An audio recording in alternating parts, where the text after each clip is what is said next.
401k is a sacred cow, man. People think we've been funding 401k since Adam and Eve when they're really like 40 years old. The problem is it gives people false hope.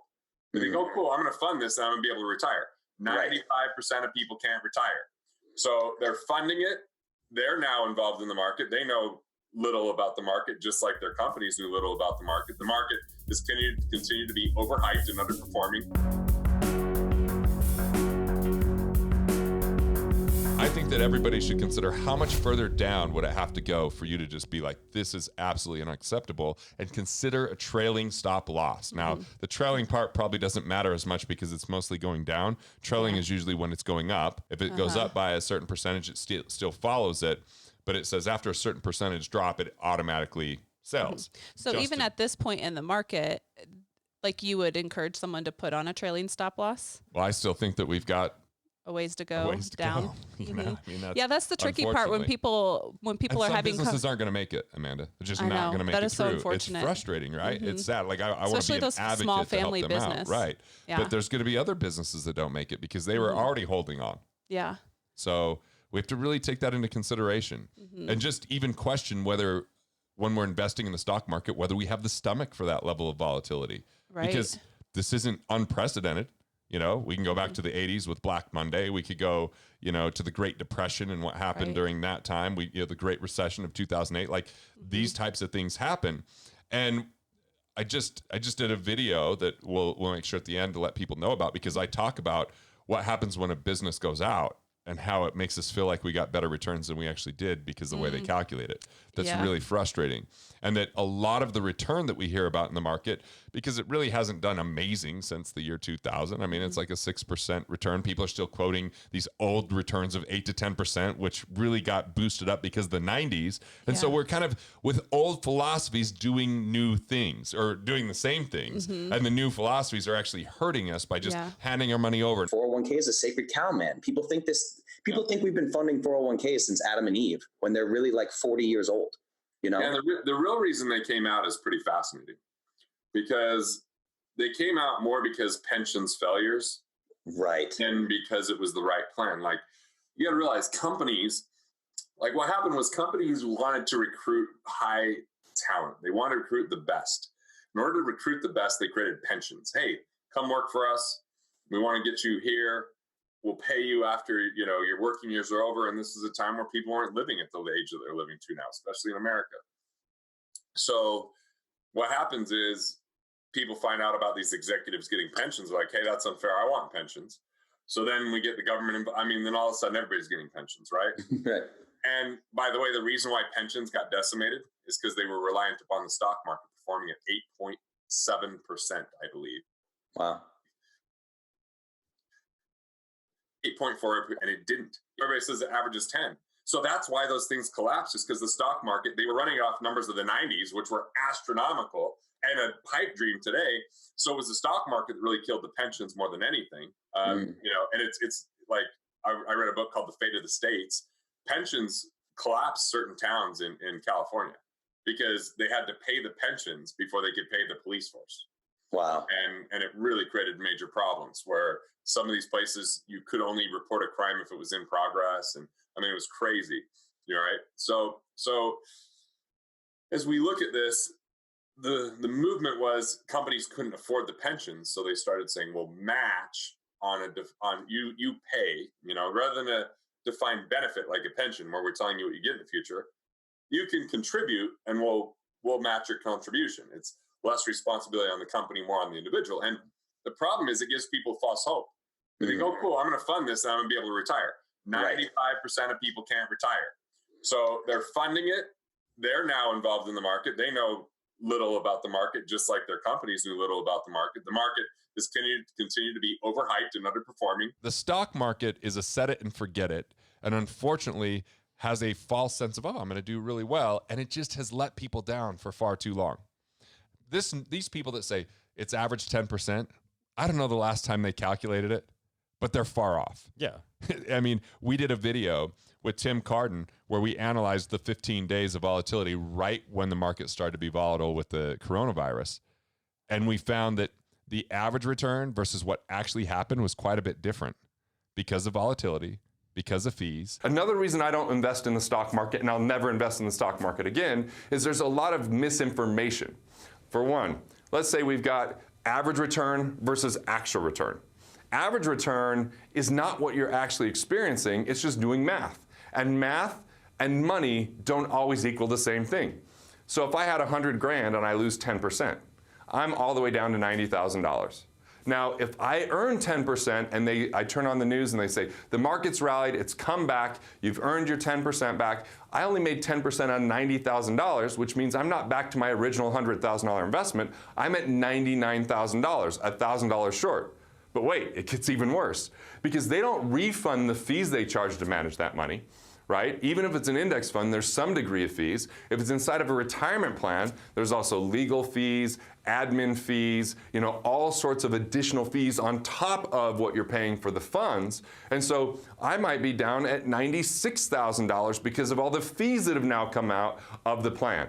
I don't like that type of a situation. I think the economy is too volatile to be risking my capital, and I don't like the notions of, dollar cost average. If you haven't heard of the dollar cost average term, all that's saying is put your money in every single month, because sometimes the market's up, sometimes it's down, and you're gonna buy at an average price if you just consistently put your money away. The mantra, invest early, often, and always. Right? Regardless of the outcome, if you're just patient enough, if you just ride it out, it should be okay in the long haul. But let's look, how many people are actually okay in the long haul? When you look at people that are investing their money that are older than you, or if you're a retiree and watching this, did it work out how you wanted? Interest rates have been so low for so long, that's been great for business owners and borrowing money. It's been kind of terrible for those people that are out there going, hey, I'm trying to earn interest for retirement income and be safe with my cash. So that's been part of the letdown. So if we look at Enron, this company that was a big-time energy company that you'd hear about all the time, it was just fabricating their numbers. They weren't creating actual value. They were lying in order to create false shareholder value, but as soon as everybody knew it was a lie, and once that was exposed, it went from being worth a bunch of money one day to being worth nothing overnight. Because when you're buying on the first end, right, on the IPO, when it first comes out, the initial public offering, there's a value that's set, and it either goes up or down from there. So you can determine whether you want to buy it. After that, you're buying it on the secondary market, either through a mutual fund or through that individual stock. You're buying from someone who's already bought it before, and that's only worth what people are willing to pay for it. Now, if all of a sudden they know it's a lie, they know it's a fraud, they're not willing to pay anything for it. It's only buying on the information that we have access to.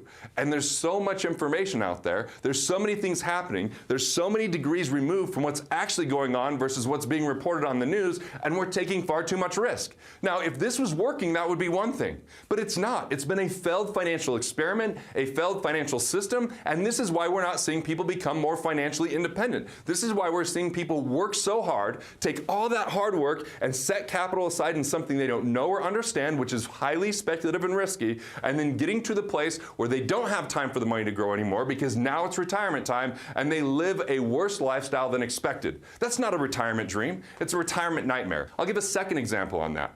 See, if you had $1,000 and you earn 100%, it grows to $2,000. That's awesome. But if the next year it loses 50%, 50% off of 2,000 takes you back to 1,000. That's a 0% rate of return. See, averages, that's like if this morning I decided to take a shower and I had two shower heads, one on my left and one on my right.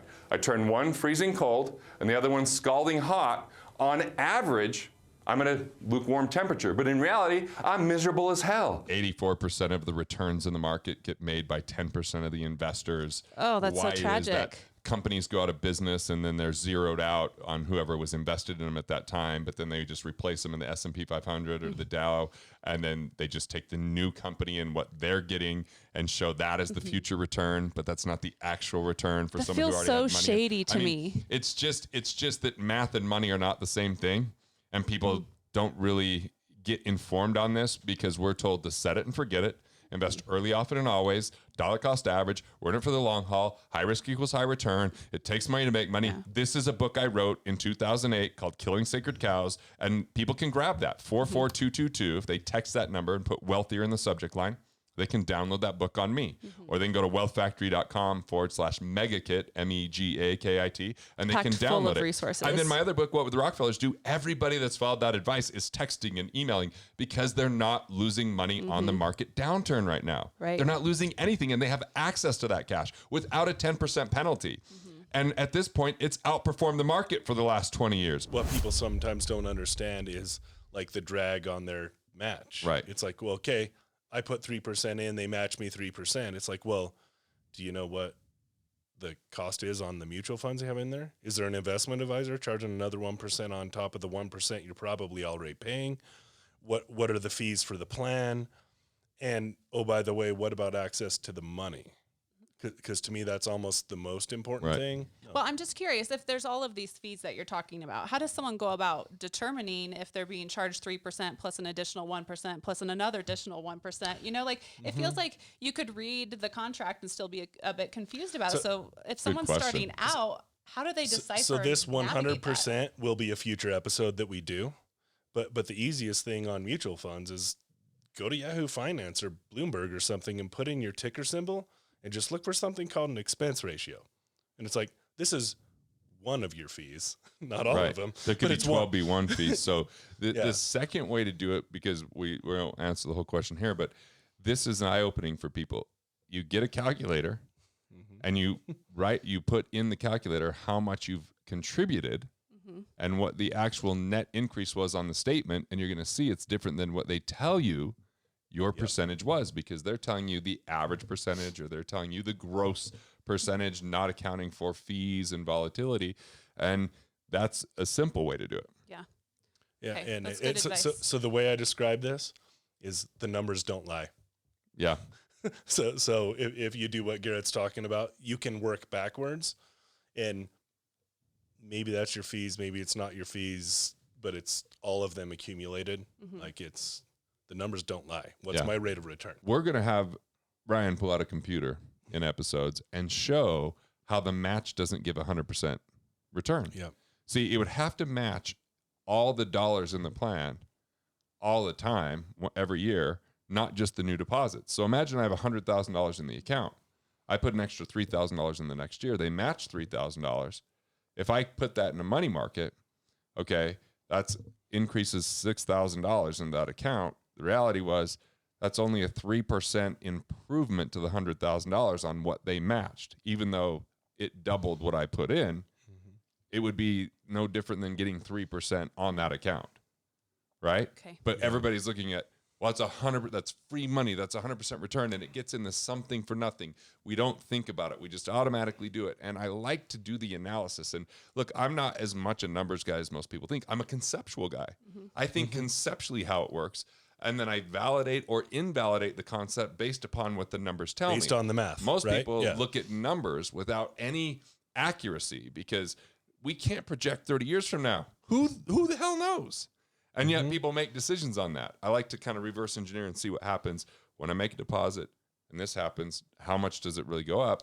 Might go up 2-3%. It doesn't go up 100% like the memes and the cliches and the conversation happens. So one of the scary things for me when I'm just advising people on their money is when they're making their decisions based on rate of return. It's like, wait, is that the only thing you're thinking about?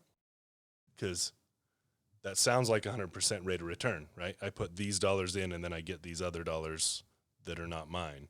And it's like, do you really actually think that's all that's going on in that big picture? Because it's not true. Right, because we're talking about restrictions, when it's vested, what else is happening in your life, incentivizing you to do something like that. Kind of like people who go, oh, I got to get a mortgage because I get a tax deduction. Well, I don't know if that's the best decision, because do you really want a home? Do you want all the maintenance that comes with the home?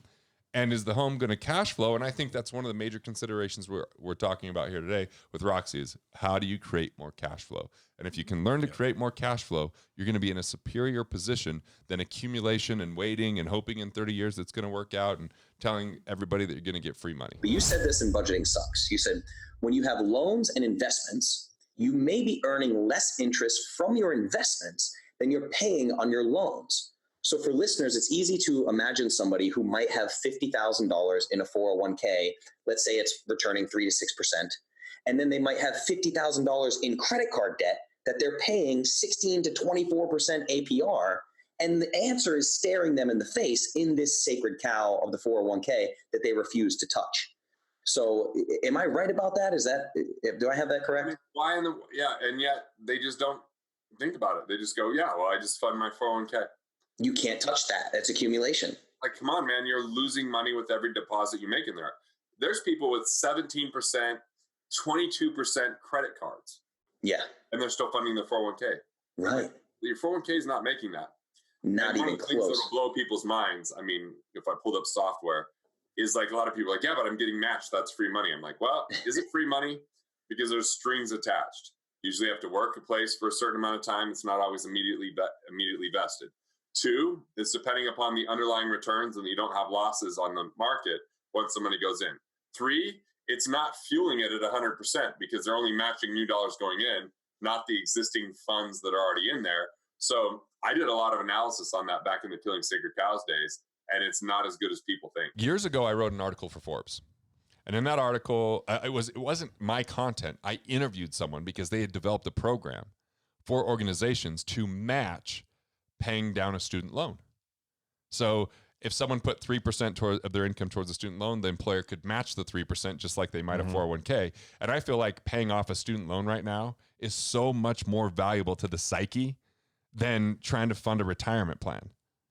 And look, that might be heresy from a financial person. Well, I don't think so. So, my girlfriend right now is looking at all of her student loans, and the interest rate for those student loans are more than a car is, more than a mortgage is. What kind of interest rate are we talking about? Right now, about 6 to 7%. 6 to 7%. If we look at what the market actually does, take the 90s out and look at the market in any other 10-year period, you're going to be better off paying off a loan with certainty. It can improve your cash flow. You're getting a guaranteed savings versus a non-guaranteed earnings. Yes. So it really comes down to personal preference. If an employer really wants to do the best for the employee, it's about getting them one-on-one time to build a customized plan. And if you want to match, guess what? If you match them on any of the customized plan, whether it's paying off loans or the own types of investments that they want to get into, it's still the same write-off for the employer. Cool. And I've had people say, there's more 401k millionaires now than ever. I'm like, oh, really? Well, let's talk about it. Let's dissect that for just a minute.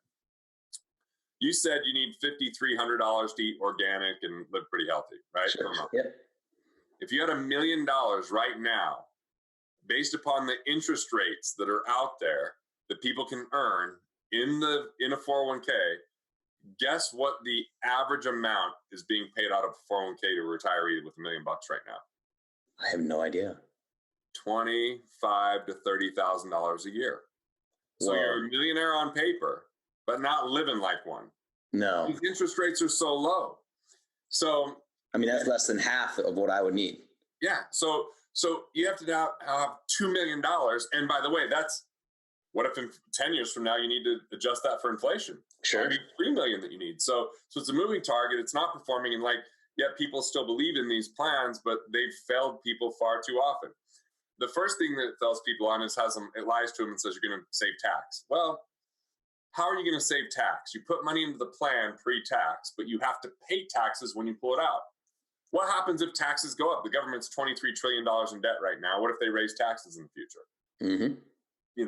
We've had over a 50% highest tax rate on average since the inception of the taxes in 1913. So from 1944 all the way to 1981, the tax brackets were above 50%, right? Yeah. So like right now we're historically low. The second thing is, if it takes more money because of inflation to buy things in the future, you're going to pay more tax because you got to have more money to buy the same things. So you're paying more in tax. So that's another issue. And here's my question. Do you want to live off less money in the future? Like that whole notion that people can live off 70% at retirement. Do you want less money in the future? That seems crazy. Yeah. So I don't think people are going to be in a lower tax bracket. So all we're doing is delaying our taxes, not saving our taxes in these plans. We're not getting cash flow along the way. We're investing in a market that has been underperforming for a decade now. Really, since 2000, the stock market's been a disappointment. So it's really been 2 decades. Yeah. We've had small run-ups, but overall, the returns are not close to what people think when they look at the actual returns. Right. And by the time we account for fees and inflation, it's been horrendous. And so I think that it's just something that people are buying into the 1990s in the year 2020. And it's going to disappoint them severely if they don't question it. And they'd be better off paying off their loans. They'd be better off putting some money in savings accounts so they have a little bit of liquidity. And they'd be better off putting that money in themselves so they can earn more money and then go to cash flow banking to store their money and then invest in something that they understand beyond that. Yes. Where's the place you can invest? There's going to be a lot of people that pay a lower tax rate this year than normal because there's going to be a lower earning. I know people are getting, loss of jobs right now or cut 15% on their salary. So if you were going to cash out, yes, there's a 10% penalty for cashing out, but that's one time 10% if you're under 59.5. I look at it like if I were to give you a loan right now and I just charge you 10% for the life of the loan, not a bad interest rate on that loan if it was a 30-year loan. Right. It's like 1/3% per year if we look at it that way. So I wouldn't mind considering that. For me, if it was me, I'd be fine paying the penalty. I'd be fine, making that change. You could even move to a Roth conversion as a one-time thing, right? So that you could still have some tax-free growth off of some money like that. You could just cash out and have even more control than that. Or as he said, roll that over to another type of a brokerage type of IRA because it's a former employer. That's why I just took the 10% penalty. Still, but this is what I thought. I'm like, okay, imagine I'm willing to give you a loan today. Yes. And I'm only going to charge you interest once. And it's the first year, but the rest of the time I'm never charging you again. Yeah. And you need this money for 20 years, let's say. Would you rather pay me a percentage like 3% for the life of the loan or 10% up front and never pay again? 10% up front. Yeah. So I just look at the 10% penalty as one-time hit. All right, one-time hit. Yeah. That was what it cost to get access to my money. The reality is taxes are going to go up by more than that in the future in my mind anyway. So I'll just take the hit. I took the hit. Didn't think twice about it. Like I said, I didn't invest it. I just put it into a yard. Yeah. Yeah. So the 10% penalty is kind of, to me, the thing that really matters. Because to me, on those buckets of cash, you don't get to choose if you pay tax. You get to choose when. Right. So it's like, well, okay. So you're just choosing when, but is it worth the 10% on top of the when? And she says, I enjoyed the segment about cashing out your 401k. If one opts for a 72T election before 59.5, my understanding is that they can change their mind about it when they reach 59.5. Is this correct? I'll let you answer that, and then I'll go into the second part. Okay, so 72T is a election on IRAs that says, I want to get to this money before 59.5. Now, amidst COVID, you don't even have to do that election. You can just get up to $100,000 without the 10% penalty. You could pay the tax this year, or you could pay it over the next 3 years. You get to decide. Yeah, it depends on what your income is going to be like and those types of things. A 72T says you're going to take cash flow that's substantially equal from your retirement plan for a minimum of 5 years or till 59.5, whichever is a longer period of time. Okay. So if Kathy was 58 and started this, she has to go for 5 years. So she's going to be in her 63 essentially before that stops. Okay. Even though she's past 59.5. So it's a minimum 5 years. Yeah. After that, you can definitely stop. So if you start at 52 and then at age 59.5, you want to stop, you can completely shut it down as far as taking that out at 59.5. Okay. When is it a good situation to do the 72T? When you want to get that money out of there without penalty and you want to create tax offsets along the way rather than taking the tax hit all at once when you pull it out. So the $100,000 that people can take out, you're like, go for it. Get $100,000. Kind of my feeling, but there's going to be tax on that still. What's the tax on? What percentage are we talking? Depends on the person's tax bracket. Oh, so yeah. they're just going to pay whatever their taxes are. They could do it this year or over a 3-year period of time. But let's give them some cool ideas because there's a lot of IRS notices that have come out that might offset that. Is now the year that you go, okay, I'm going to pay less tax. Maybe this is the time to get access to my money or move to a self-directed. Really you can roll that over to a self-directed. There's no tax upon that rollover. Right? It just moves to a different type. And it might be, if you move it to a Roth, there would be tax. And if you pay it out of the account, that could create a penalty. Or if you pay it out of your pocket, there wouldn't be, but that could start to harm someone's liquidity. She said, would you explain the pros and cons of putting the 401k funds into an annuity and receiving payments? I am considering doing this while the market is up to lock in gains, get a contractual rate of return, and quote unquote, miss the inevitable market correction downturn. So annuities inside of a retirement plan, one of the problems are you could be paying fees on the retirement plan and paying fees on the annuity. So that's one concern. So if you can go to like a self-directed that doesn't have much fee for the IRA structure. And then there's different types of annuities. There's fixed annuities, which right now are just paying so low of interest. Okay. And you're locking your money away. There's an immediate annuity that she might be looking at that 30 days later starts annuitizing and paying cash flow for the rest of your life. But you just got to measure how much cash flow is that? Is it worth tying my money up into that? Because a lot of people start using annuities. They were originally intended for not outliving your money, but then they just became accumulation vehicles. And there's a lot of these variable annuities that'll say, we'll guarantee a certain payout if you annuitize. But most people don't like annuitizing because now you're stuck with, that's the payment for the rest of your life. Got it. So if you're like, well, I want the lump sum. Sorry, that's not available anymore. So a very small percentage of people actually annuitize. I think if you are going to annuitize, that might be the place an annuity makes sense. But what I've seen is with indexed annuities that say, okay, we're going to give you a minimum interest rate and participate in some upside of the market, they cap that really low. So you don't get a lot of upside on it anymore. Yeah. Used to be better years ago. And it's part of it how they design the policies. Okay. That seems like a common theme. Yeah, not getting too technical here, but there's something called a zero coupon bond. Just I'll give the basics of it. They're not all designed this way. That. Zero coupon bond is I buy something now, and in the future it matures, and it's this amount. There's no interest paid along the way. It's just, boom, I get this at the end. Okay. So they might buy that, right? And that funds their guarantee, let's say. Then they use options on the market for the rest. So if the market goes up, because they're using leverage, they get more. If the market goes down, they lose more, but they got that zero coupon bond backing them up. Okay. So because interest rates have been so stinking low, they can't participate as much in the stock market as they want with the options trading. Yeah. So you just see where someone might only get a maximum of 7%, and there might be a year where the market does 20. You get cut off at 7, but you're getting no loss on the downside. Or there's other annuities that say, hey, we've given you all these guarantees if you annuitize. So you got to measure some of those things, right? There's a lot of catches and caveats. I think that they can be okay vehicles for people who are at retired ages and looking for cash flow.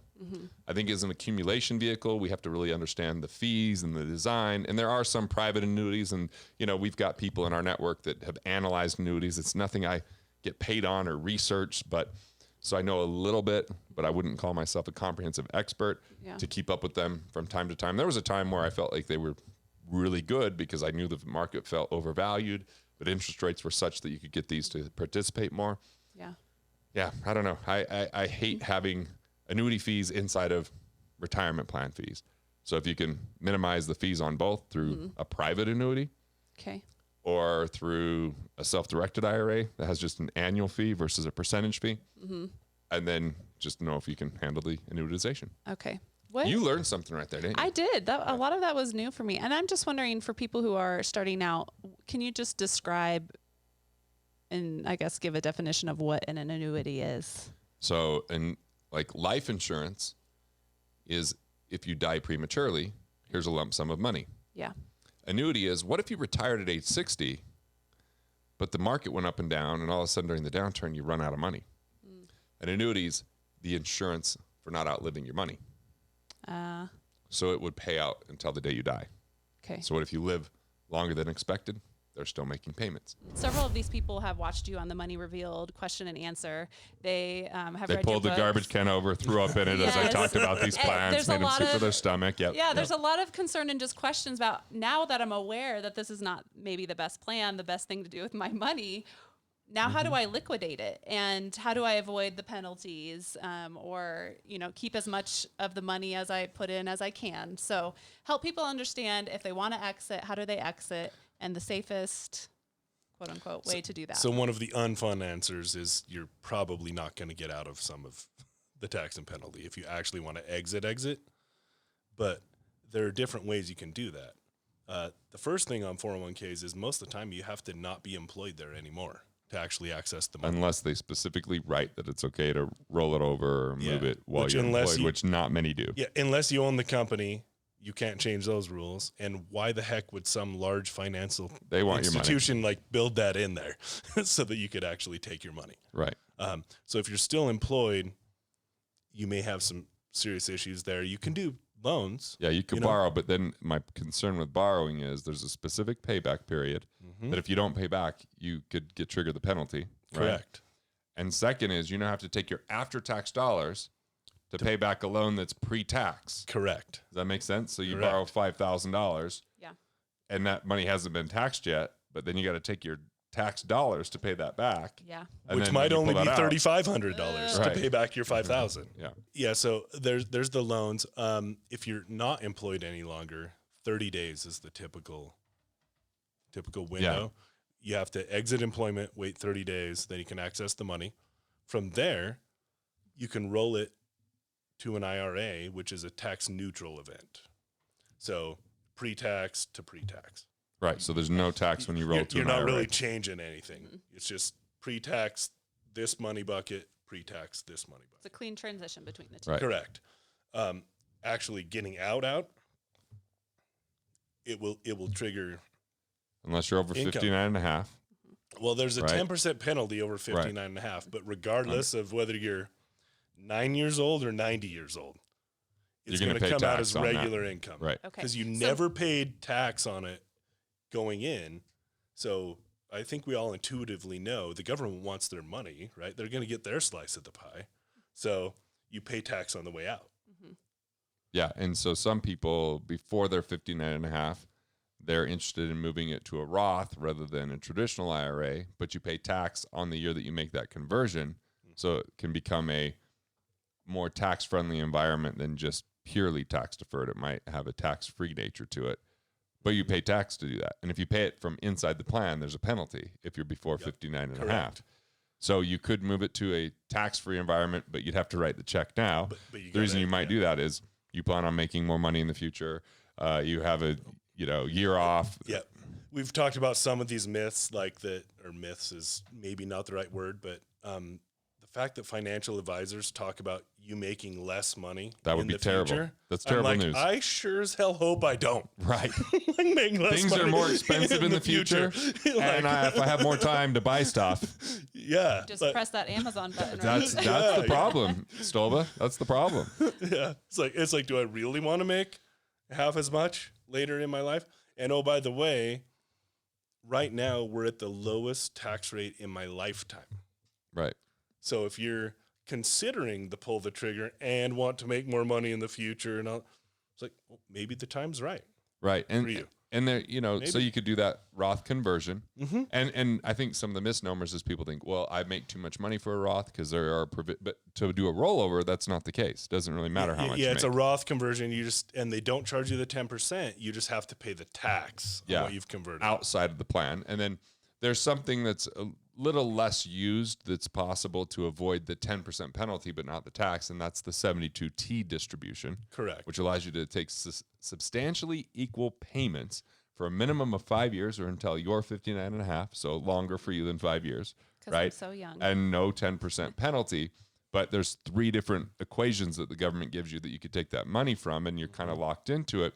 The only thing I think of is, if you have a retirement plan that hasn't been taxed, if you could do something that creates tax offsets, like we have tax videos that talk about everything from how you reclassify income to how you maximize deductions, and if you could find ways that you're like, oh, I wasn't taking advantage of this and now I can, then you offset that so that while you're pulling it out, you're creating an additional deduction, but it's separate. It's a cohesive strategy that you're bringing together, not individualistically only within that IRA or that 401k. Yeah, where there's some offset, or maybe you're like me, where you had a salaried job, everything was W-2, and it's like, hey, I'm going to pull the trigger, become an entrepreneur, which means this year I'm going to earn. You're going to have less income. I'm going that to first earn year. nothing. Yeah. the first year, it's like, well, maybe that's the time. Right. Pull it out. Well, I remember I Pre-tax referred you a and, client once, and this client was 61 years old. They were still working, and they happened to have one of those provisions that they could get the money out of their 401k anytime, even though they were employed. So Ryan was like, let's get the match.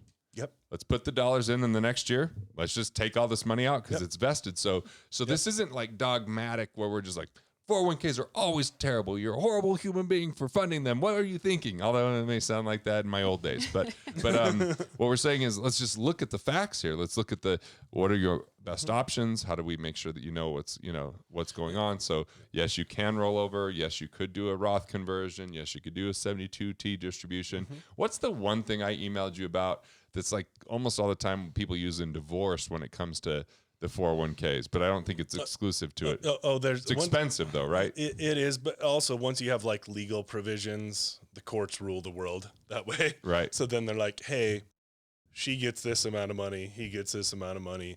They separate it. And then on the back end of that, there are certain ways to start a business with a retirement account where they don't charge you certain penalties or charge you no tax. Down payment on a first-time home. I mean, down payment on a lot first-time of home, strings and restrictions. Yeah. But we've done some really creative things just to give people insight. Like someone does a charitable remainder trust where they take like a business or a piece of real estate and they donate it to a charity.